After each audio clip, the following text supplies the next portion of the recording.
Chapter 35. The photograph.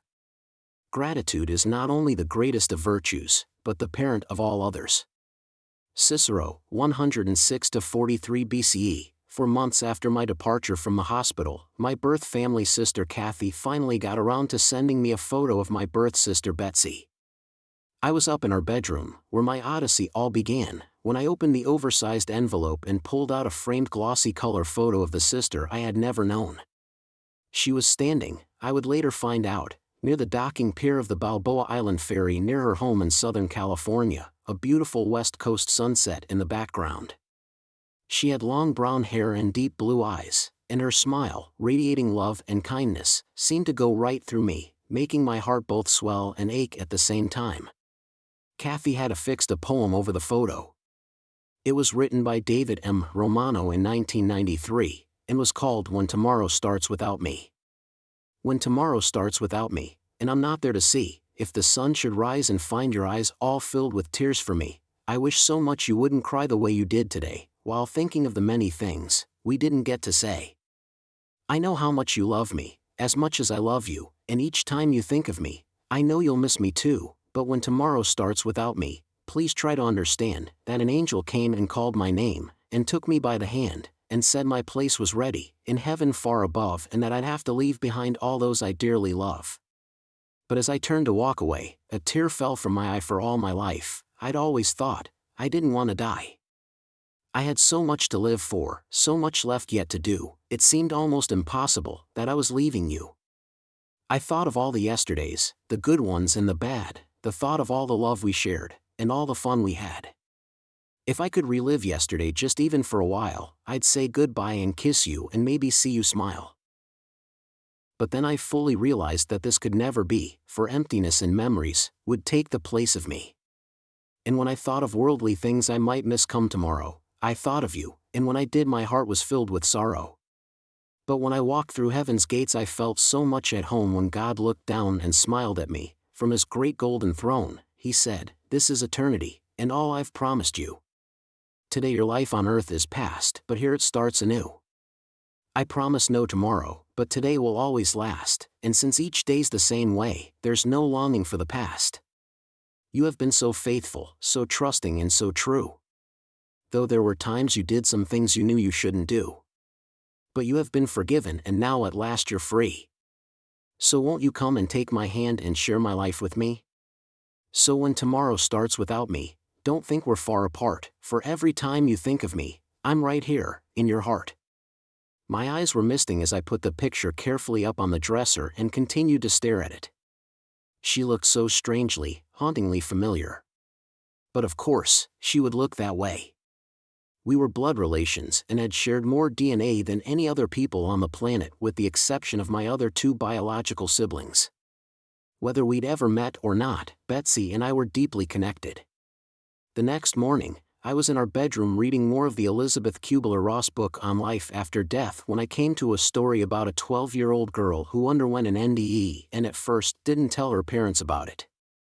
Finally, however, she could no longer keep it to herself and confided in her father. She told him about traveling to an incredible landscape full of love and beauty, and how she met and was comforted by her brother. "The only problem," the girl told her father, "is that I don't have a brother."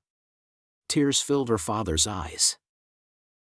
He told the girl about the brother she did indeed have, but who had died just 3 months before she was born. I stopped reading. For a moment I went into a strange, dazed space, not really thinking or not thinking, just absorbing something. Some thought that was right on the edge of my consciousness but hadn't quite broken through. Then my eyes traveled over to the bureau, and the photo that Kathy had sent me. The photo of the sister I had never known.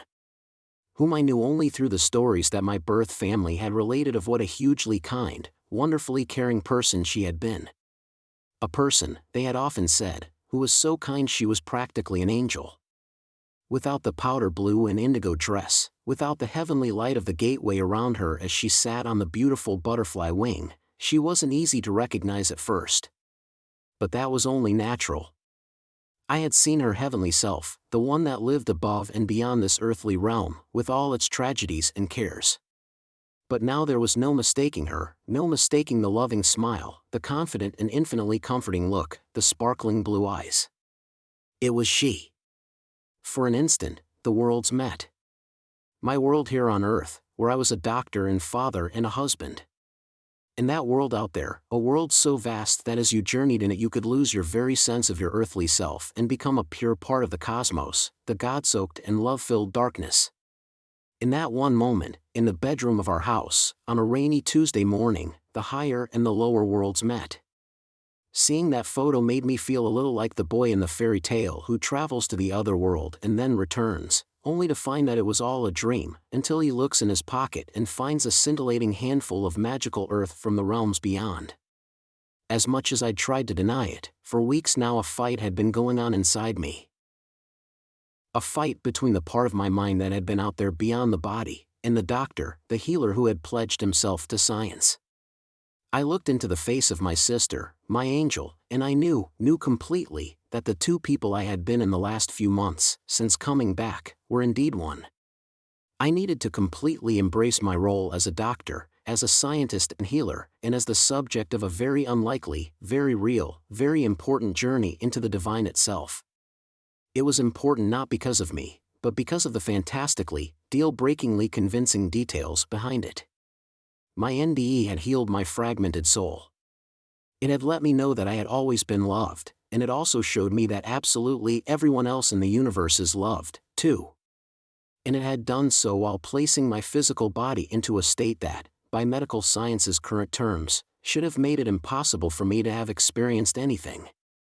I know there will be people who will seek to invalidate my experience anyhow, and many who will discount it out of court, because of a refusal to believe that what I underwent could possibly be scientific, could possibly be anything more than a crazy, feverish dream. But I know better.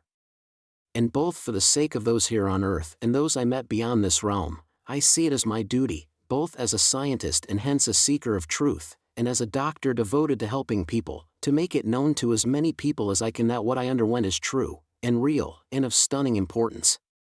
Not just to me, but to all of us. Not only was my journey about love, but it was also about who we are and how connected we all are, the very meaning of all existence. I learned who I was up there, and when I came back, I realized that the last broken strands of who I am down here were sewn up. You are loved. Those words are what I needed to hear as an orphan, as a child who'd been given away. But it's also what every one of us in this materialistic age needs to hear as well, because in terms of who we really are, where we really came from, and where we're really going, we all feel, wrongly, like orphans. Without recovering that memory of our larger connectedness, and of the unconditional love of our Creator, we will always feel lost here on Earth. So here I am. I'm still a scientist, I'm still a doctor, and as such I have two essential duties, to honor truth and to help heal. That means telling my story. A story that as time passes I feel certain happened for a reason. Not because I'm anyone special.